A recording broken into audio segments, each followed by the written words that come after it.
আমাদের তৃতীয় শ্রেণীর শিক্ষার্থীরা তোমাদের প্রাথমিক গণিত বইয়ের 33 পৃষ্ঠা বিয়োগ জনিত সমস্যাগুলি আমরা 5 নাম্বারটা একটু পড়ি। লিমার 3470 টাকা আছে, রাহুলের 2645 টাকা আছে, লিমার কত টাকা বেশি আছে?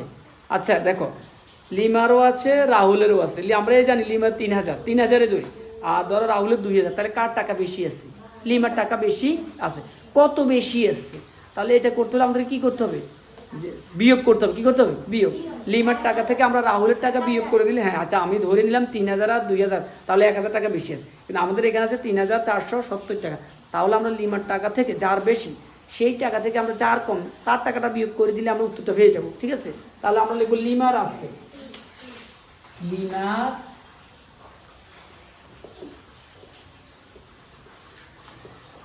আছে কত টাকা? 3470 টাকা। তারপরে আছে রাহুলের আছে, এই যে রাহুলের আছে কত? 2645 টাকা।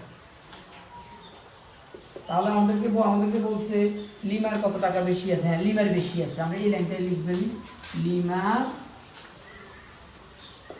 বেশি আছে। এখন আমরা এই বিয়োগটা করব, যে বেশি তুলনা পার্থক্য এগুলো জন্য আমাদের বিয়োগ করতে হবে।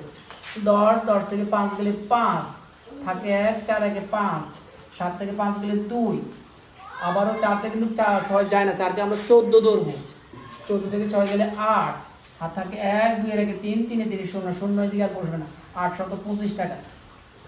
একটু আবার বুঝার, 0 ছোট 10 ধরলাম, 10 থেকে 5 গেলে 5, থাকে 1, 4 একে 5, 7 থেকে 5 গেলে 2, আবার 4 থেকে 6 যায় না, 4কে 14, 14 থেকে 6 গেলে 8, থাকে 1, 2 এর আগে 3, 3 এ 3 0। তাহলে উত্তর 825 টাকা।